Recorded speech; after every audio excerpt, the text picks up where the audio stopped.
मुझे ये डर है कि ये कहीं कोई खुराफात ना करा दें, जैसे राम मंदिर पे कोई विस्फोट करा दें। जो पुलवामा करा सकता है वो कुछ भी करा सकता है।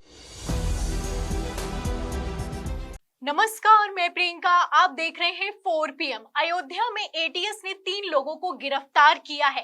3 संदिग्ध लोगों को गिरफ्तार किया गया है। इतनी चाक चौबंद व्यवस्था के बावजूद 3 लोग अयोध्या में घुस जाते हैं और टहलते घूमते हुए पकड़े जाते हैं, और इनके नाम जो हैं वो और भी ज्यादा चौंकाने वाले हैं। आपको बता दें, जो लोग पकड़े गए हैं प्रदीप पुनिया, शंकर लाल दुसाद और अजीत कुमार शर्मा हैं। तस्वीरें सोशल मीडिया पर वायरल हो रही हैं और सवाल किया जा रहा है कि क्या सत्यपाल मलिक की भविष्यवाणी सच साबित होती हुई नजर आ रही है, क्योंकि पूर्व गवर्नर सत्यपाल मलिक ने पहले ही कह दिया था कि राम मंदिर को लेकर भारतीय जनता पार्टी कुछ बड़ा करने की तैयारी में है। अगर कल को राम मंदिर पर बम फोड़ दिया जाए या फिर कि बीजेपी के किसी बड़े नेता की हत्या करवा दी जाए तो भी कोई बड़ी बात नहीं होगी। इन सबके बीच 3 लोगों को गिरफ्तार किया गया है। पत्रकारों समेत राजनीतिक विश्लेषक इस खबर को लगातार शेयर कर रहे हैं और सवाल कर रहे हैं कि ये लोग जो गिरफ्तार हुए हैं, अगर इनके नाम हिंदू ना होते तो भी क्या इसी तरीके से इस खबर को दबा दिया जाता। तो कई सारे सवाल हैं और इन सवालों के जवाब के लिए हमारे साथ जुड़ रहे हैं 4 PM संपादक संजय शर्मा जी।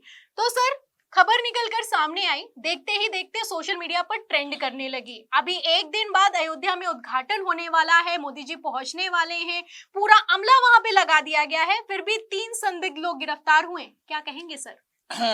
मैं बधाई दूंगा कि एटीएस को, पुलिस की चौकसी को, कि कम समय रहते इन लोगों को पकड़ा गया। और मैं ईश्वर से कामना करूंगा कि सत्यपाल मलिक जी ने जो आरोप लगाए हैं वो कभी सत्य ना हो। भगवान राम इस देश की आस्था हैं, इस देश में कण कण में बसने वाले भगवान हैं। तो मैं कभी नहीं चाहूंगा कि कोई भी ऐसी अशुभ घटना वहां पे हो जिससे हमारी नाक कटे। लेकिन सत्यपाल मलिक की आशंका ये थी कि जब पुलवामा का कांड हुआ था तो एक डिप्टी सीईओ पकड़ा गया था, और सीईओ का नाम शायद देवेंद्र सिंह था जी। और बड़ा सुर्खी हुई थी कि ये सीईओ जो है, डिप्टी एसपी जो है, ये कहाँ का था, क्या था। अब वो डिप्टी एसपी सीन से गायब है, देवेंद्र के बारे में कुछ नहीं पता। पुलवामा वाली घटना पे बड़ा हैरान था कि वो सड़क खाली है। मैंने तो वो स्पॉट भी जाके देखा कश्मीर में कि जिस जगह पे ये दुर्घटना हुई, तो लोग हैरान थे कि पूरी सड़क खाली है और किलो भर, कई किलो आरडीएक्स उस सड़क पे कैसे आ गया। सत्यपाल मलिक ने मुझसे बात करते हुए कहा था, मेरा इंटरव्यू है, मुझसे ही कहा था उन्होंने कि मुझे बड़ा आशंका है कि एक बार फिर चुनाव से पहले कोई बड़ी घटना कराई जा सकती है, जिसमें उन्होंने कहा था कि राम मंदिर पर हमला हो सकता है, किसी नेता की हत्या हो सकती है और उसका सेंटिमेंट्स का फायदा बीजेपी ले सकती है। मैं ईश्वर से प्रार्थना करूंगा कि ये आरोप निराधार हो, ऐसी बात ना हो। लेकिन हाँ, ये बात तो सही है कि मेरा ये भरोसा तो बिल्कुल नहीं है कि नेता किस हद तक गिर सकते हैं चुनाव जीतने के लिए, इसमें मुझे कोई शक नहीं है। तो नेता चुनाव जीतने के लिए, राष्ट्रवाद की भावना भड़काने के लिए, हिंदू मुसलमान के बीच में खाई खोदने के लिए, ये किसी भी सीमा तक जा सकते हैं। अब जो 3 पकड़े गए हैं लोग, अगर इनका नाम हिंदू नहीं होते जी, तो सुधीर चौधरी जैसे लोग बिलाप कर रहे होते ब्लैक एंड व्हाइट में। देखिए, दूसरे समुदाय के लोग भगवान राम की आस्था के संग खिलवाड़ करने आए थे।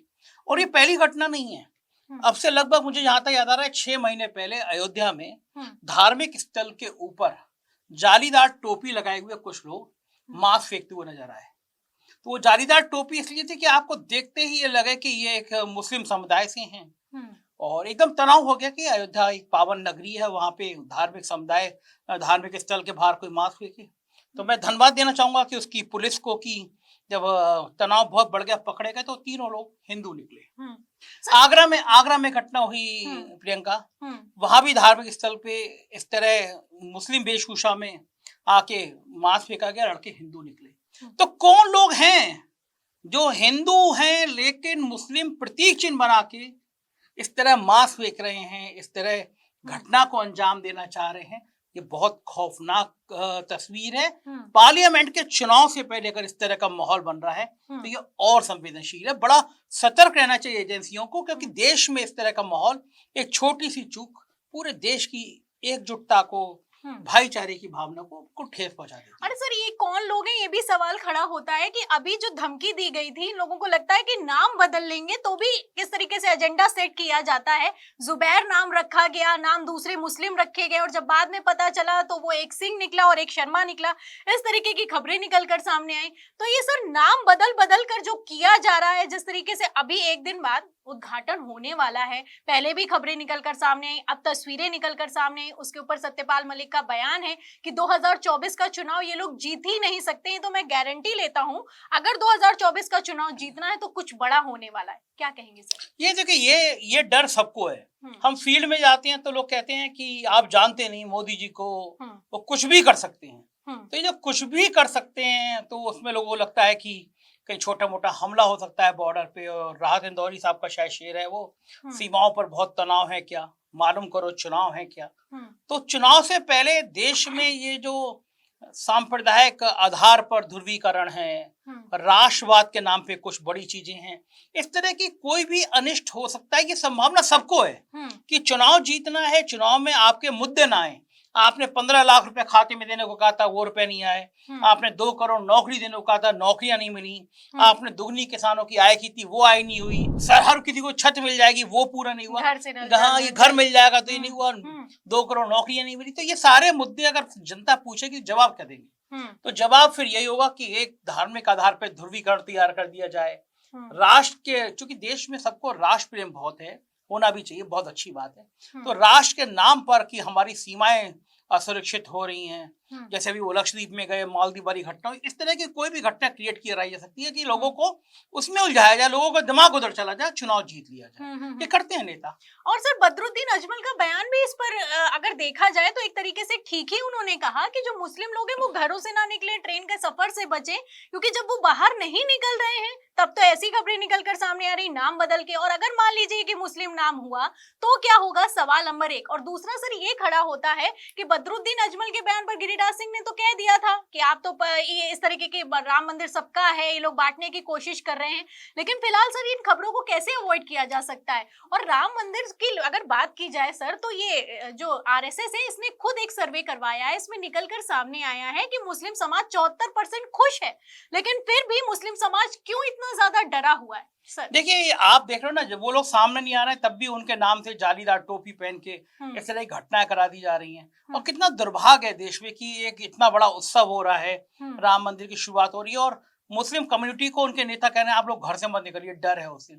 तो भगवान राम जिस दिन आ रहे हो उस दिन तो ये भरोसा दिलाया जाना चाहिए था मुसलमानों को, देश की सरकार की तरफ से भरोसा दिलाया जाना चाहिए था देश के मुसलमानों को कि आप इस देश में सुरक्षित हैं, हिंदू जान लगा देगा आपकी सुरक्षा के लिए। ये संकेत देना कि मुसलमान घर में रहें, मुसलमान निकले ना, ये कितना दुर्भाग्य है। ये देश में जो आबादी है, हर छठा व्यक्ति मुसलमान है। तो आप हर छठे व्यक्ति के मन में डर पैदा कर दोगे, खौफ पैदा कर दोगे और फिर सोचोगे एक बड़ा उत्सव हो जाए जिसमें कहो कि सब राष्ट्र के लोग शामिल हैं। इससे ज्यादा दुर्भाग्य देश का क्या होगा? ये हिंदू मुसलमान की एकता का देश है। शकील बदायूनी लिखता है, मन तड़पत हरि दर्शन को आज। मोहम्मद रफी 5 वक्त का नमाजी राधा कृष्ण के पूरे भजन मन से गाता है, सारे जहां से अच्छा हिंदुस्तान किसने लिखा? ये जो खून में रवायत में है ना हिंदू मुसलमान की एकता, ये लोगों को पसंद नहीं आ रही। गिरिराज सिंह जैसे, मैं 2 कौड़ी के शख्स कहूंगा, भले मिनिस्टर हो, वो जो कह रहा है कि पाकिस्तान चले जाओ।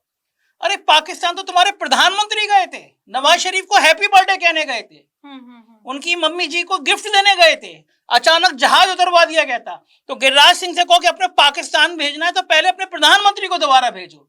किस तरह की मानसिकता, समाज में कितनी नफरत घोल रहे हैं ये घिनौने लोग।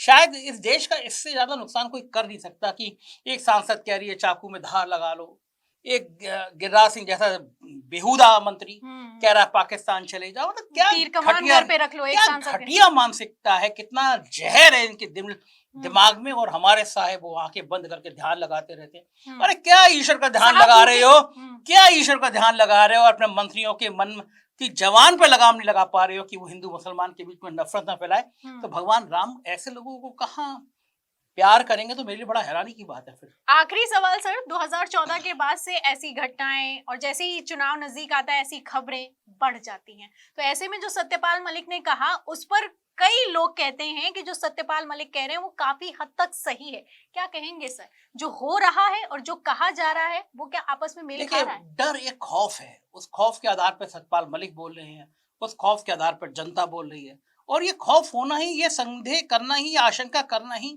इस देश के लिए बहुत शर्मनाक है कि इतने अच्छे देश में कोई इस तरह की अनिष्ट की आशंका करे। इससे बड़ा अशुभ बात और क्या हो सकती है कि देश के लोकतंत्र पे ऐसी बातें धब्बा है।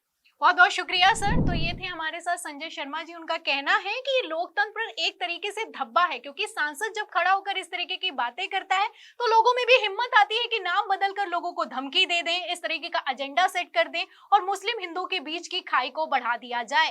यहाँ पर सबसे बड़ा सवाल ये है कि जो सत्यपाल मलिक ने कहा था कि जो मोदी सरकार है 2024 में गारंटी है कि चुनाव हारने वाली है, ऐसे में जो शहीदों के नाम पर वोट मांग सकता है, पुलवामा करवा सकता है, वो कुछ भी करवा सकता है। अब खबर निकलकर सामने आई है, राम मंदिर के प्राण प्रतिष्ठा के ठीक एक दिन पहले 3 लोगों को एटीएस ने गिरफ्तार किया है। तो इस खबर पर, सत्यपाल मलिक के बयान पर और इस पूरी चर्चा पर आप क्या सोचते हैं? आपकी क्या राय है? हमें कमेंट बॉक्स में जरूर लिखें। वीडियो को ज्यादा से ज्यादा शेयर करें, सब्सक्राइबर बटन दबाएं, बेल आइकन दबाएं, हमारे चैनल को ज्वाइन करें। फिर मिलती हूँ अगली खबर के साथ, अगली चर्चा के साथ। तब तक के लिए धन्यवाद।